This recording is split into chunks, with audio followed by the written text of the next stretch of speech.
स्वागत है दोस्तों आप सबका आज के इस शानदार वीडियो में। दोस्तों अगर आप 2025 में इन्वेस्टमेंट स्टार्ट करना चाहते हैं म्यूचुअल फंड में तो आपके लिए ये वीडियो बहुत ही हेल्पफुल होने वाली है दोस्तों, क्योंकि आज की इस वीडियो में हम स्मॉल कैप के बेस्ट म्यूचुअल फंड के बारे में कंपेयर करने जा रहे हैं। तो यहाँ पे दोस्तों आप देख सकते हैं हमने ग्रो का ऐप खोल लिया है और यहाँ पे दोस्तों स्मॉल कैप म्यूचुअल फंड के सेक्शन में हम आ गए हैं और यहाँ पे इसका जितने भी अच्छे म्यूचुअल फंड है, टॉप के म्यूचुअल फंड है, वहाँ इसका लिस्ट आपको मिल जाएगा। जैसे कि यहाँ पे Bandhan small cap fund direct growth है, Nippon India, Quant small cap, Tata small cap, Canara Robeco, Axis, फिर एसबीआई बैंक का सारा जितने भी अच्छे म्यूचुअल फंड है इसका लिंक आपको यहाँ पे मिल जाता है दोस्तों। तो दोस्तों यहाँ पे हम उन म्यूचुअल फंड को लेंगे जिनको लोगों ने, यानी कि जो लोग यहाँ पे पैसा इन्वेस्ट कर रहे हैं उन्होंने अच्छा रेटिंग दिया है। तो यहाँ पे 5 out of 5 rating 2 mutual fund को मिला है दोस्तों। सबसे पहले नंबर पे आ जाता है Nippon India small cap fund direct growth, इसको 5 स्टार का रेटिंग मिला है। दूसरे नंबर पे आता है दोस्तों Tata small cap direct growth, Tata small cap fund direct growth. तो बाकी जितने भी म्यूचुअल फंड है किसी को 3 स्टार का, किसी को 4 स्टार का, इस तरह का रेटिंग मिला है। तो अगर आप लॉन्ग टर्म म्यूचुअल फंड में इन्वेस्टमेंट करना चाहते हैं तो मेरे हिसाब से आपको 5 स्टार रेटिंग में जाना चाहिए, क्योंकि ये रेटिंग जो है वो यहाँ पे जो भी लोग यहाँ पे इन्वेस्टमेंट करते हैं वही लोग देते हैं। तो चलिए हम कंपेयर करते हैं Nippon India small cap fund direct growth और Tata small cap fund direct growth को, और ये देखते हैं कि यह इन दोनों में से कौन सा बेहतर होगा। तो यहाँ पे सबसे पहले हम आ जाते हैं दोस्तों इसके रिटर्न पे। देखिए जैसे कि आप यहाँ पे देख सकते हैं पिछले 1 साल में दोस्तों निपॉन इंडिया की बात करें तो इसने 36% का शानदार रिटर्न दिया है। टाटा स्मॉल कैप की बात करें तो इसने 40.9% का शानदार रिटर्न दिया है, यानी कि पिछले 1 साल में Tata small cap fund Nippon India से ज़्यादा रिटर्न दिया है। पिछले 3 साल की बात करें तो 3 साल में दोस्तों निपॉन इंडिया ने 29.6% का रिटर्न दिया है और टाटा स्मॉल कैप फंड में 27.4% का रिटर्न दिया है। पिछले 5 साल में Nippon India small cap fund ने यहाँ पे 36.7% का रिटर्न दिया है और टाटा ने 34.3% का रिटर्न दिया है, यानी कि दोनों के दोनों स्मॉल कैप बहुत ही शानदार फंड म्यूचुअल फंड है दोस्तों और अच्छा खासा रिटर्न भी दे रहे हैं, इतना हमें पता चल गया। अब चलिए कुछ और चीज़ों का भी कंपेयर कर लेते हैं दोस्तों यहाँ पे हमें कंपैरिजन टेबल का यूज़ करेंगे और इन दोनों म्यूचुअल फंड को कंपेयर करके हम देखेंगे कि दोनों में से बेस्ट कौन सा है। तो दोस्तों यहाँ पे आप कंपैरिजन टेबल में देख सकते हैं, यहाँ पे पहले अगर हम देखें, यहाँ पे दोस्तों अगर हम Nippon India small cap direct fund को देखें तो इसका जो फंड साइज है 62,259.56 करोड़ है, यानी कि बहुत ही बड़ा म्यूचुअल फंड है दोस्तों। ये बहुत पुराना म्यूचुअल फंड भी है और बहुत बड़ा म्यूचुअल फंड है। इसका मतलब यह है दोस्तों कि लोगों ने अब तक यहाँ पे 62,259.56 करोड़, इतना ज़्यादा पैसा यहाँ पे लोगों ने निवेश कर रखा है।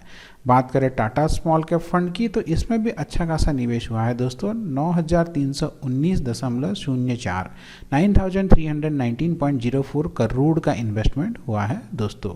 Compare to Nippon India small cap fund, Tata का स्मॉल कैप फंड थोड़ा नया है इसलिए इसमें थोड़ा कम निवेश है, पर लगभग 9,000-10,000 करोड़ का इन्वेस्टमेंट भी कोई छोटा मोटा इन्वेस्टमेंट नहीं होता है। बात करते हैं हम SIP की, तो अगर आप SIP यहाँ पे करना चाहते हैं तो यहाँ पे दोस्तों आप सिर्फ 100 रुपये से अपना SIP स्टार्ट कर सकते हैं। टाटा में भी SIP का मिनिमम वैल्यू सिर्फ 100 रुपये है, यानी कि हर महीने सिर्फ 100 रुपये से आप इसको स्टार्ट कर सकते हैं। बात करें एक्सपेंस रेशियो की तो निपॉन इंडिया का एक्सपेंस रेशियो 0.68 है दोस्तों और टाटा का एक्सपेंस रेशियो 0.38% है, यानी कि निपॉन इंडिया का एक्सपेंस रेशियो टाटा से 2 गुना है दोस्तों। अब अगर आपको एक्सपेंस रेशियो क्या है ये नहीं पता है तो चलिए हम इसको थोड़ा सा समझ लेते हैं दोस्तों। यहाँ पे आप जितने भी रुपए निवेश करते हैं, मान लीजिए आपने यहाँ पे 10,000 रुपये का निवेश किया किसी भी फंड पे, तो इसका 10,000 रुपये का 2 पार्ट बनेगा। पहला पार्ट होगा एक्सपेंस रेशियो, दूसरा पार्ट जो हो जाएगी ये एक्सपेंस रेशियो हो जाएगा। दूसरा पार्ट में आ जाएगा दोस्तों वो पैसा जो कि आपके म्यूचुअल फंड में लगने वाला है। म्यूचुअल फंड में जो आपके पैसा इन्वेस्टमेंट होने वाला है। ये एक्सपेंस रेशियो के अंदर जितना भी पैसा आएगा वो फंड मैनेजर अपने पास रख लेगा।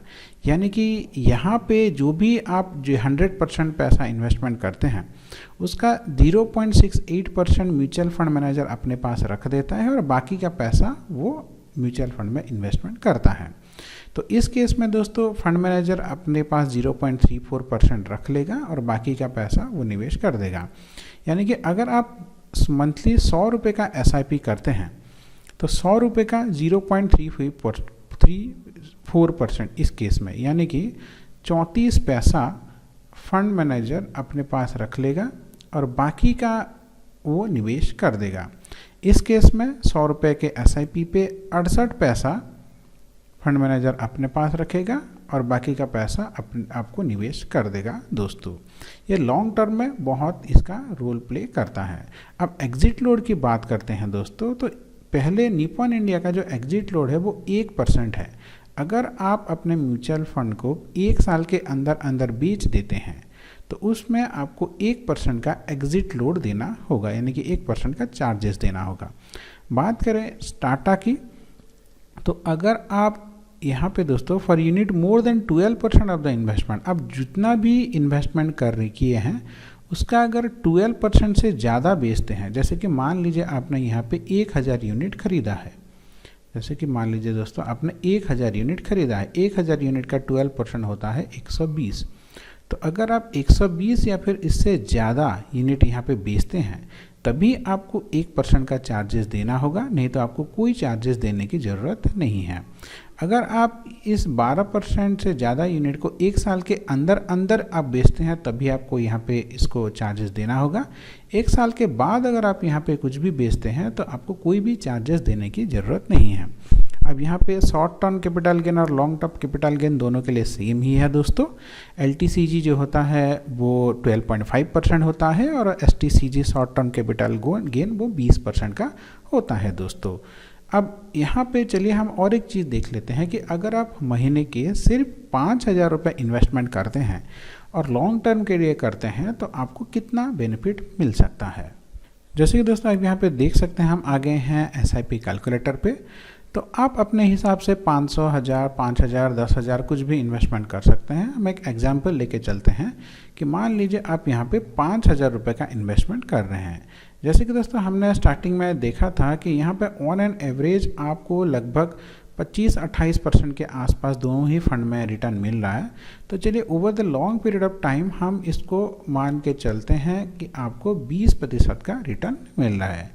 हम ये एक वैल्यू एज्यूम कर रहे हैं, ये इतना हो सकता है आने वाले टाइम में या फिर इससे कम हो सकता है, ज़्यादा भी हो सकता है। तो अगर आप हर महीने 5000 रुपये इन्वेस्टमेंट करते हैं दोस्तों 10 साल के लिए 20% के हिसाब से, तो आपने इन्वेस्टमेंट किया 6 लाख रुपए और आपको 10 साल के बाद मिल रहा है दोस्तों 19 लाख रुपए। और इसी को अगर आप और 5 साल करते हैं 15 साल के लिए इन्वेस्टमेंट करते हैं तो आपने 9 लाख रुपए इन्वेस्टमेंट किया, आपको मिल रहा है 56,71,475 रुपीज़। और इसी को दोस्तों अगर आप 20 साल के लिए करते हैं तो 20 साल में आपने इन्वेस्टमेंट किया है 12 लाख रुपए और आपको मिल रहा है 1.5 करोड़ रुपए दोस्तों। यानी कि अगर अभी आपकी उम्र लगभग 25-30 साल है तो अभी से अगर आप अपने इन्वेस्टमेंट स्टार्ट करते हैं तो जब आप रिटायर्ड होंगे तब आपको मिलेगा लगभग 1.5 करोड़ रुपए दोस्तों।